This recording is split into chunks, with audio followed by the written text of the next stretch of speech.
So, I want to start today by asking you, the listener, to do a little mental exercise with me. Oh, jumping right into it today. Yeah, exactly.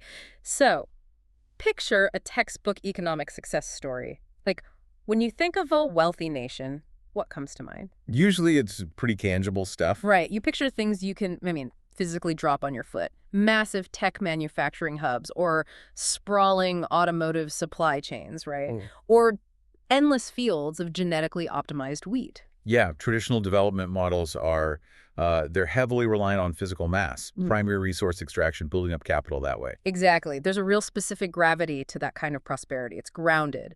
But for this deep dive, I want you to completely erase the factories and the wheat fields from your mental model. We are going in a completely different direction today. We really are. I want you to picture the absolute apex of a tropical postcard. Huh. Crystal clear turquoise waters, pristine white sand beaches, ultra luxury resorts. Paradise, basically.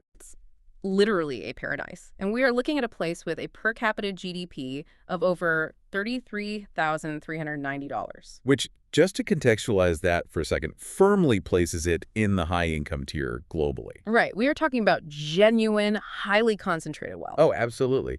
From a purely top-line financial perspective, it is the exact definition of a thriving economy. But, and here is where it gets wild, you step past the postcard, you look at the actual macroeconomic volatility data, and suddenly that beautiful image just catches on fire. It really does. The numbers are jarring. Because here is the central paradox we are going to unpack today. What if this incredibly wealthy, high-income paradise had an economic architecture that was so highly optimized, but also so terrifyingly rigid that it could be absolutely devastated by like a mere shift in the wind? And we really need to emphasize we aren't talking about a mild cyclical recession here. No, not We are looking at a catastrophic structural halt. a violent economic crash. In the year 2020, this specific nation experienced a staggering 35.6% contraction in per capita GDP growth. Yeah. Just let that sink in. Minus 35.6%. That is one of the most violent, sheer cliff economic drops recorded anywhere in the world during that period. Right. And a contraction of that sheer magnitude, it basically breaks the standard assumptions we hold about high-income economies. How so? Well, typically, wealth buys you shock absorbers, right? It buys you fiscal buffers, diversified portfolios, physical reserve to insulate against global shocks. But not here. No, the data here suggests a completely inverted reality. Yeah. Their specific mechanism of wealth generation was the exact thing that engineered their vulnerability. It's just fascinating. The sheer velocity of these numbers demands a much closer look. So welcome to today's deep dive. Our subject today is the Turks and Caicos Islands. Often referred to in the literature as TCA. Yes, TCA. And the sources we've brought to the table today, they aren't, travel brochures. Far from it. We are synthesizing a massive stack of historical, demographic, environmental, and economic data spanning several decades. We're tracking everything from land use and carbon intensity to infant mortality and net official development assistance. And our mission, our analytical objective today, is to take this sweeping data set and really deconstruct the hidden architecture of a highly dependent economy. Unpack the whole thing. Exactly. Because TCA serves as the ultimate modern case study in hyperspecialization. So we're framing this analysis not just as the story of an island, but as a crucial warning sign, a stress test for any economy operating in a highly unpredictable global landscape. Okay, let's unpack this, because I am just genuinely amazed at the sheer volatility of these numbers. Let's start with the physical reality of the Turks and Caicos Islands. The geography. Right, because everything, the wealth, the vulnerability, the entire macroeconomic model, it all starts with the dirt, or I guess more accurately, the total lack of it. Yeah, the foundation of almost every early economy in human history relies on a localized agricultural surplus. You grow food, you get rich. Basically, yeah. You leverage your geography to grow food, generate excess calories, and that surplus allows a fraction of your population to stop farming and specialize in other disciplines: governance, trade, manufacturing. But TCA was completely locked out of that developmental pathway, weren't they? Completely. Like looking at the land use structure in the data, agricultural land makes up a staggeringly low 1.05% of their total land area. It's practically non-existent. And forest cover. Yeah. Roughly 105 square kilometers. It's this profound geographic straitjacket. And this is what we call a textbook example of structural inevitability. TCA didn't choose to abandon agriculture. Geology made the strategic choice for them. Wow. Yeah, the soil composition there is primarily porous limestone bedrock, Okay. which means it rapidly drains what little fresh surface water actually exists. You combine that with high salinity from the ocean and very low soil organic matter, and, well, large-scale commercial farming isn't just difficult. It's physically impossible. Right. It is environmentally and economically prohibitive. Yeah. So this isn't a scenario where a country modernized and voluntarily sunsetted its agricultural sector. They literally never had one to begin with. So, because farming was physically off the table, the economy had to undergo this radical, highly accelerated, forced evolution into what the literature calls servicification. Yes. To survive, let alone generate that high-income wealth, they had to bypass primary production entirely and integrate directly into globalized external market. And the sectoral value-added data highlights just how extreme this pivot really was. Give us the numbers. The service sector consistently accounts for anywhere from 70% to over 90% of the entire GDP. That is massive. It is. And meanwhile, agriculture hovers at a microscopic 0.35%. Oh, wow. And manufacturing is practically a statistical rounding error at 0.4%. So wait, if you combine agriculture and manufacturing, you barely scratch 1% of total economic output. Exactly 1%, yeah. That means over 90% of the economy is essentially built on human interaction, providing experiences, elite hospitality, and offshore financial management to foreign capital. Right. It's a completely intangible economy. It reminds me of a like a highly optimized, just-in-time assembly line. Oh, that's a good analogy. Like in modern manufacturing, companies realized that storing parts in massive warehouses was inefficient. So they structured their supply chains so that the exact bolt they need arrives on a truck 5 minutes before it's installed. Right. Toyota perfected that model. Exactly. It generates immense wealth and efficiency because you eliminate overhead. You don't pay for warehouses. But if a single truck gets a flat tire, the entire billion-dollar factory shuts down instantly. Because there's no backup inventory. Right. And that feels like exactly the dynamic at play in TCA. The efficiency of hyper-focusing solely on high-end tourism and finance is what generated that $33,000 per capita GDP. But by eliminating all domestic production, they removed the economic warehouses. They removed the physical buffers. You've hit the nail on the head. But wait, I have to push back on this a little, or at least play devil's advocate. Let's follow the logistical reality of that 0.35% agricultural baseline. Okay. If almost zero food is grown domestically, that means effectively every single calorie consumed by the population and the tourists has to be loaded onto a maritime vessel or a cargo plane. Every single one. Doesn't that make the absolute baseline of just keeping the population alive uniquely precarious? I mean, how does a sudden spike in global maritime shipping rates physically manifest in TCA? Well, it manifests as an immediate, unavoidable tax on existence. A tax on existence. Wow. Yeah, because when an economy operates with zero domestic manufacturing and zero food sovereignty, the global supply chain is not some business abstraction. It is a literal umbilical cord. Right. Every carton of milk, every steel beam for hotel construction, every liter of diesel fuel to run the generators, it all must cross an ocean and clear a specialized port facility. Which means you are constantly paying the island shipping premium just to maintain a baseline standard of living. Precisely. And the systemic risk here is that any external disruption instantly becomes a domestic crisis. Like what kind of disruption? Oh, a dock worker strike in Miami, for instance. Oh, sure. Or a global pandemic freezing freight logistics. Or a hurricane disrupting shipping lanes. They cannot pivot to consuming local staples when that happens, because the physical infrastructure to produce local staples simply does not exist. So their survival is entirely predicated on the flawless, uninterrupted motion of global logistics. Exactly. And to pay for that massive, endless conveyor belt of imported goods, they require a constant influx of foreign currency. Right, because they can't trade physical goods for it. Exactly. Since they don't have physical exports, no lithium mines, no timber, no oil, their only mechanism to capture that foreign currency is to import the consumers themselves. Yes, you have to build a world-class tourism apparatus. But, and this is crucial, to build and maintain a service sector capable of attracting and extracting capital from global elites, you need a highly specific, highly refined resource. The people. Yes.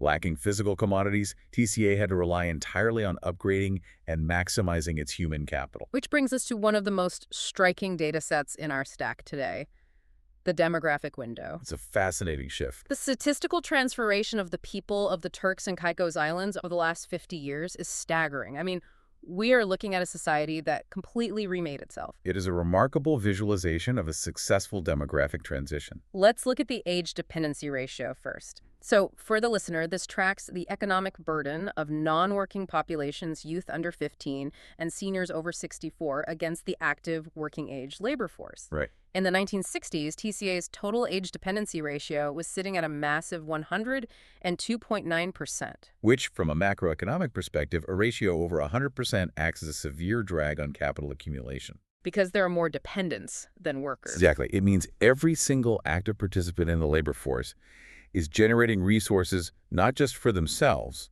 but to fully sustain more than one inactive dependent. Right, a child or an elder. Yeah.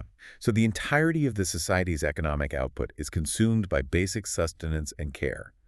That leaves virtually zero surplus capital for infrastructure investment, business expansion, or specialized education. You're just treading water. You're just surviving. But the data shows this incredible shift. By 2022, that dependency ratio plummeted from 102.9% down to just 37.6%. That is a massive drop. Huge. And that steep decline indicates the opening of a demographic golden window. A golden window. Yeah, the birth rate stabilized, the existing youth aged into the workforce, and suddenly the economy was injected with this massive, highly concentrated labor force. Ah, I see. They had the sheer human volume required to construct the resorts, staff the offshore financial institutions, and power the sprawling service economy. And they could do it without the suffocating economic drag of a massive dependent class holding them back. Exactly. Because when your workers aren't spending 100% of their income just feeding dependents, that wealth gets saved, it gets invested. And it drives domestic consumption, which creates a really powerful upward spiral in the GDP. It's the classic demographic dividend. Right. But what I find fascinating is that this wasn't just raw economic growth. The data clearly shows this wealth was systematically converted into a complete rewrite of their baseline human welfare. Yeah, the translation of high GDP into tangible public health outcomes is where the TCA data really shines. Give us some of those health metrics. Well, we see female life expectancy jump from 59.5 years all the way up to 80.2 years. Wow. And male life expectancy rose from 52.6 to 75.8 years. That's incredible. They essentially engineered 2 entirely new decades of life for the average citizen, and they did it within a very compressed historical timeline. But the metric that truly anchors this transformation, at least for me, is the infant mortality rate. Oh, the drop there is unprecedented. In the historical data, it was 75.6 per thousand live births. That is brutally high. It is. Fast forward to the present, and that number has collapsed to 4.0 per thousand. Yeah. That is a 94.7% drop. And, I was looking at that and thinking, a 94% reduction in infant mortality in just a few decades isn't just a healthcare statistic. It fundamentally rewrites the psychological operating system of a society. It absolutely alters the socioeconomic incentive structures of the population. Yes, so.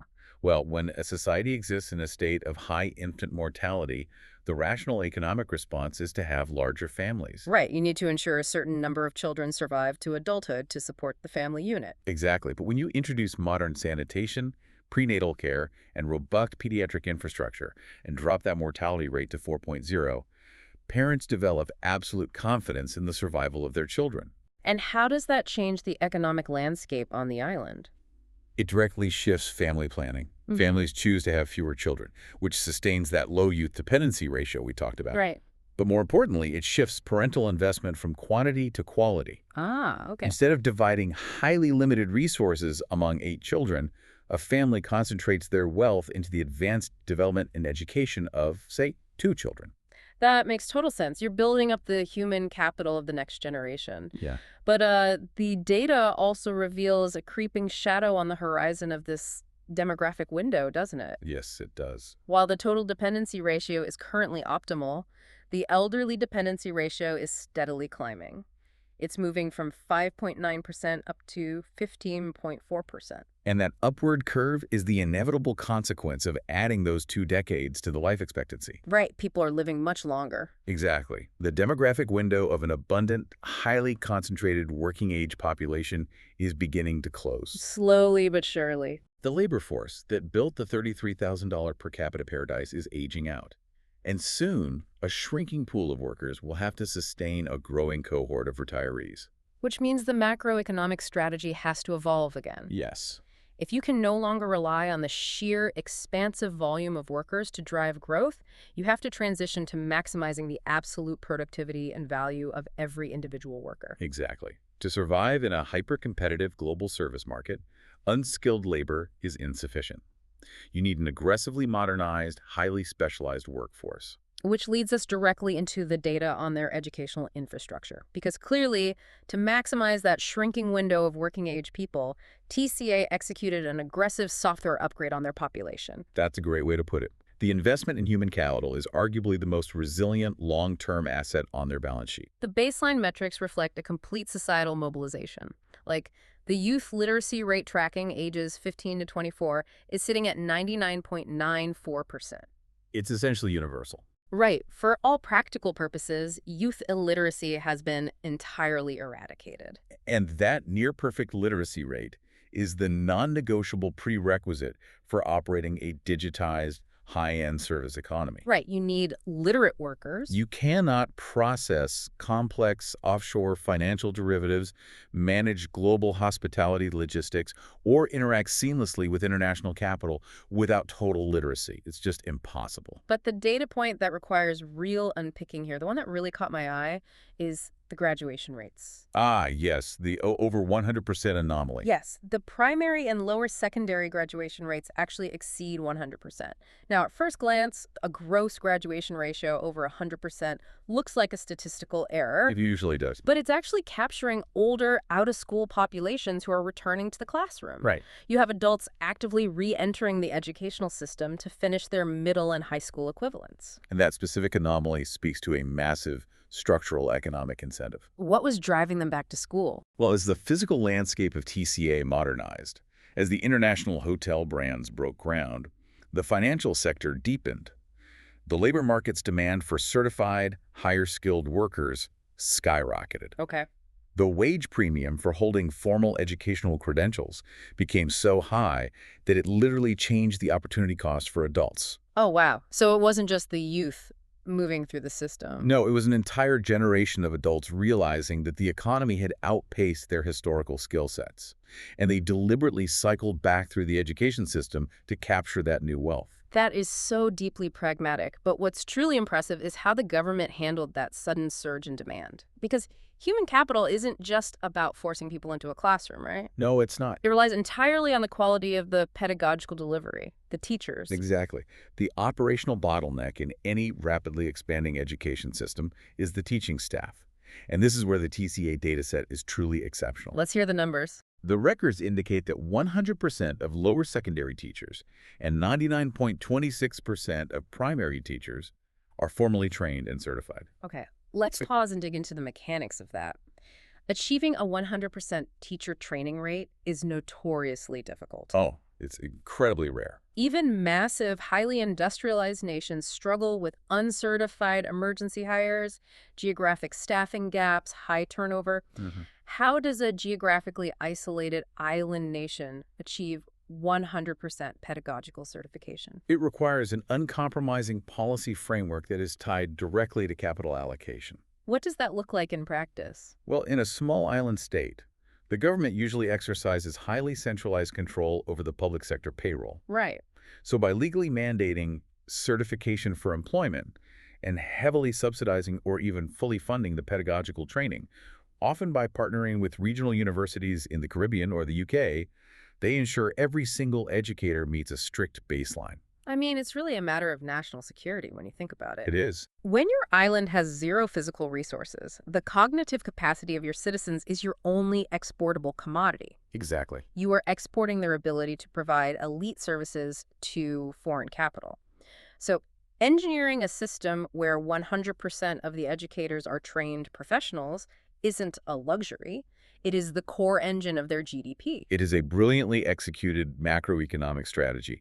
They took a rapidly expanding labor force, ensured near-total infant survival, added 20 years to their lifespan, and then subjected the entire cohort to a highly regulated, professionalized educational environment. So they have this perfectly educated, incredibly healthy population generating peak wealth. Yeah. But generating that wealth, running the desalination plants, cooling the luxury resorts, moving the imported food, all of that requires massive amounts of kinetic energy. It requires a staggering amount of power. And let's look at what powering this paradise does to the sky above it. This is where the structural vulnerabilities we talked about earlier begin to aggressively compound. The ecological data reveals a severe paradox at the heart of their model.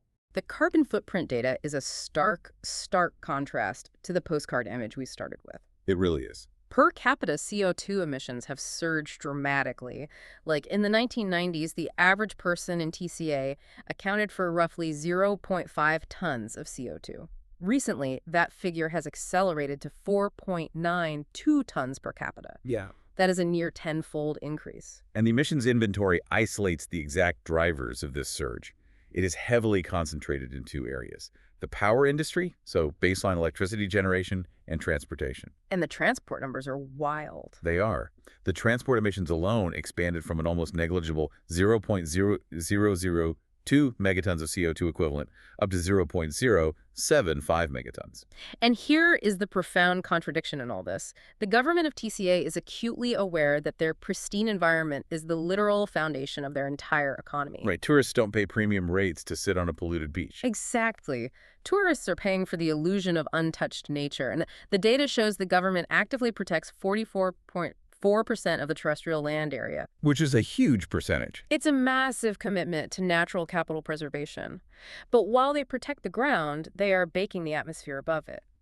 Renewable energy accounts for an abysmal 1.4% of total energy use. 1.4%. Right. On a tropical island bathed in intense solar radiation and constant trade winds, how is renewable penetration stuck at 1.4%? Is it just too expensive? Well, the barrier isn't a lack of natural resources, clearly. It's the highly complex physics and economics of island power grids. Okay, explain that to me. So mainland grids are massive, interconnected webs. If a thick cloud bank rolls over a huge solar farm in one state, power smoothly flows in from a natural gas plant 3 states away. The grid has immense inertia and redundancy. Right, they can just pull power from somewhere else. Exactly. But an island grid is a completely closed loop. Oh, I see. It operates in total isolation. Solar and wind are inherently intermittent. They fluctuate second by second based on the weather. If you introduce a high percentage of intermittent solar into a small, isolated island grid without massive utility-scale battery storage, the frequency of the grid becomes highly unstable. A passing cloud could literally cause the entire island to black out. Wait, really? Just a cloud? Yes, because the solar output drops instantly, the grid frequency drops, and the system trips itself to prevent physical damage to the infrastructure. That makes a lot of sense. So how do they prevent that? To prevent this, island utilities rely on what's called spinning reserve. Spinning reserve. Yeah. They run heavy spinning diesel generators 24/7. The sheer physical mass and momentum of those spinning turbines lock the grid frequency in place. Wow. So to transition to renewables, TCA doesn't just need to buy a few solar panels.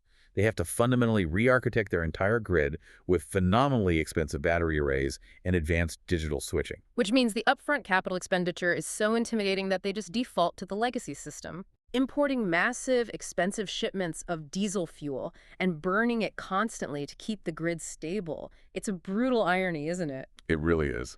They import fossil fuels to maintain the pristine illusion of the environment for the tourists who fly in to experience it. And this reliance on imported carbon-heavy energy creates a rigid vulnerability that was exposed violently in the 2020 data. Oh, let's look at that. Look at the carbon intensity metric. That metric measures how much CO2 is emitted per dollar of GDP generated. Right. And typically, if a nation's economy crashes, its carbon emissions crash simultaneously, Right. usually. Yes. Because factories shut down, freight stops moving, people stop driving to work. But in 2020, when TCA's per capita GDP contracted by that massive 35.6%, Right. the carbon intensity actually spiked. Exactly, because the emissions didn't shrink proportionally with the wealth. Okay, explain the mechanism behind that. Why wouldn't a 35% drop in economic activity lead to a 35% drop in power usage? Because the energy demand of a hyper-specialized luxury service economy is highly inelastic. Meaning it doesn't bend. Right. Think about it. If a sprawling resort drops from 95% occupancy to 5% occupancy due to a global travel ban, you cannot simply turn off 90% of the resort. Oh, of course. The central air conditioning must run continuously to prevent tropical mold from destroying the assets. The massive reverse osmosis desalination plants must operate constantly to maintain pressure in the water grid. The diesel generators must keep spinning to maintain grid frequency. So the carbon is just locked into the base load. Yes. They are burning fuel, emitting carbon, and paying massive import premiums just to keep the infrastructure in a state of readiness. But the revenue stream, the tourists, has completely vanished. It perfectly highlights a system with zero elasticity. And that massive rigid energy draw isn't just isolated to the resorts. We have to examine how the local population itself has been physically reorganized by this economic model. Right, because the workforce needed to staff these concentrated zones of luxury didn't just stay dispersed across sleepy fishing villages. No, they couldn't. The demographic data on urbanization maps a radical spatial shift.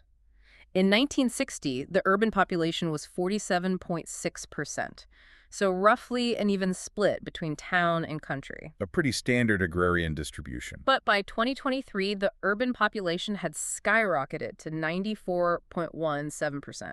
And the rural population growth metrics have been consistently negative for an extended period. So the entire population packed up and moved inward. Functionally, TCA operates less like a traditional nation and more like a highly integrated, hyper-dense city-state. Exactly. And this extreme urbanization is the unavoidable physical manifestation of a service-dominated economy. Right, the jobs are in the resorts. High-end tourism, international airports, financial centers, they are massive gravitational wells for labor. They require extreme worker density.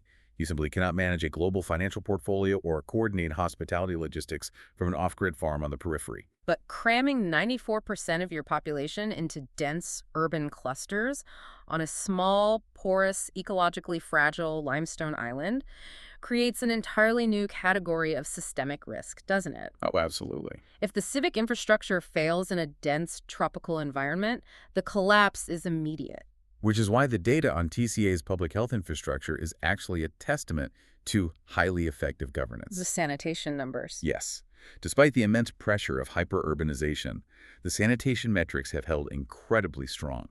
The data indicates that open defecation in both urban and rural areas is functionally at 0%. Which is huge. And safely managed sanitation services are maintained at a stable 83.9%. Let's contextualize why that 0% open defecation metric is so critical, specifically on a limestone island. Right, the geology comes back into play here. Because limestone is highly porous. If a dense urban population lacks strict sanitation infrastructure, the waste doesn't just sit on the surface. No. It filters immediately into the aquifer and drains directly into the ocean.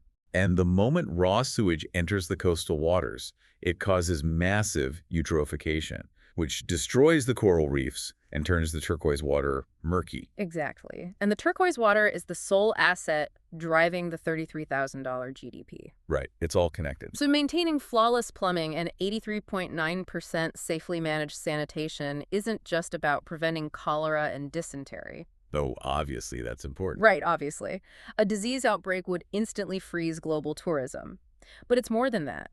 It is the absolute load-bearing pillar of their macroeconomic survival. The plumbing has to work, or the GDP goes to zero. It is a closed, incredibly tight loop of efficiency. They have engineered a society that is highly educated, long-living, perfectly urbanized, and immensely wealthy. Right. But it is a hyper-tuned machine that requires perfect external conditions to operate. Which brings us back to the crescendo of our data set today. The true cost of this highly efficient vulnerability when the external conditions fail. Let's return to the year 2020. The ultimate stress test. The global borders slam shut, physical mobility ceases, the cruise ships disappear, and the airport tarmacs sit empty. Yeah. For a diversified mainland economy, this was a severe recession. But for TCA, it was an existential system failure. The data reflects a brutal minus 35.6% contraction in per capita GDP in a single 12-month cycle. When we aggregate all the data points we've analyzed today, The anatomy of that crash becomes perfectly clear. Let's stack the evidence. Fact one, 1.05% agricultural land, zero domestic food buffer. Right. Fact two, 0.4% manufacturing, zero physical goods to pivot to exporting. Exactly. Fact three, 94% urbanization. The population is entirely severed from subsistence living. They rely wholly on grocery stores stocked by global supply chains. And fact four. Fact four, 1.4% renewables. Total reliance on imported diesel to keep the water running and the lights on. So when the global tourism engine stalled, the entire domestic ecosystem went into cardiac arrest. They possessed no internal mechanism to absorb the shock. And here is the most jarring data point in the entire stack. You have a society earning high-income wages. But the instant the physical arrival of tourists stops, this wealthy nation is forced into absolute reliance on international aid. Yeah, the data on net official development assistance, or ODA, reveals a massive spike. What were the numbers? It hit $15.39 million in 2021. This represents direct financial infusions from bilateral partners like the UK and UN agencies. Think about the paradox of that. A high-income population living in luxury infrastructure, receiving millions in international aid simply to keep the baseline utilities functioning, and the population fed because their single economic engine seized. It's wild. You cannot eat a financial derivative, and you cannot eat an empty hotel booking. This is the definitive lesson of the TCA dataset. High per capita GDP does not equal economic resilience. See more about that? Wealth is a measure of current velocity, how much capital is flowing through your systems right now. Yeah. Resilience is a measure of structural integrity, how well your society functions when the flow is suddenly cut off. Wow. TCA optimized for maximum velocity, but retained minimum resilience. And the whiplash effect in the data proves how entirely captive they are to external forces, right? Because as soon as global travel restrictions eased, their economy snapped back violently. It did. In 2021, per capita GDP growth was a staggering positive 27.17%. A literal statistical roller coaster. Down nearly 36%, up over 27%. That's just chaos. And while the recovery is impressive, you cannot optimally govern a society when your sovereign budget, your public employment rates, and your fundamental ability to import calories fluctuate by 30% annually based entirely on the behavioral whims of global travelers. It's macroeconomic whiplash. So how does a nation that is trapped by its own brilliant success engineer its way out of this structural fragility? That's the big question. Based on the decades of data we've parsed, how do they retrofit the airplane while it is flying at Mach 2? Well, the synthesized data points toward 3 non-negotiable strategic pivots required to build genuine resilience. Okay, let's hear them. The first is an aggressive, heavily capitalized acceleration of their energy transition. They have to shatter that 1.4% renewable ceiling. Absolutely. The upfront capital cost of utility-scale solar, wind, and advanced grid-scale battery storage is astronomical, yes, but it is an existential necessity. Right. They must detach their baseline survival, their water desalination and civic infrastructure from the highly volatile pricing and fragile logistics of imported fossil fuels. Because if the sun and wind power the island, a disruption in global shipping no longer threatens their drinking water. Exactly. Energy sovereignty equals logistical resilience. That makes total sense. What is the second strategic pivot? Authentic diversification, but constrained by their physical reality. As we established, pivoting to agriculture or heavy manufacturing is geologically impossible. Therefore, they must deeply diversify within the service sector. So they need to transition from relying entirely on physical mobility to capitalizing on digital mobility. Precisely. Look at what they have. They have a youth literacy rate of 99.94% and a fully trained educational workforce. Right.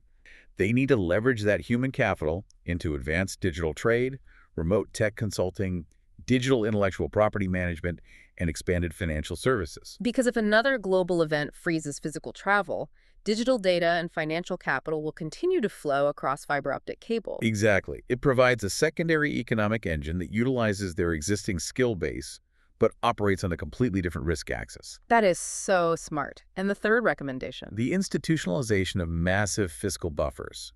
Knowing definitively that their macroeconomic structure is prone to violent 30% swings, the government must engineer sovereign wealth funds or dedicated disaster response How reserves. do they fund that? They must aggressively tax and siphon the capital during the 27% growth years and lock it away to entirely fund the baseline societal imports during the inevitable 35% contraction years. So you eliminate the need for sudden ODA infusions. Right. Build the shock absorbers out of capital, since you can't build them out of agriculture. It is the only mathematical pathway to convert their immense temporary prosperity into permanent structural resilience. Exactly. Well, this has been an incredibly illuminating dive into the data.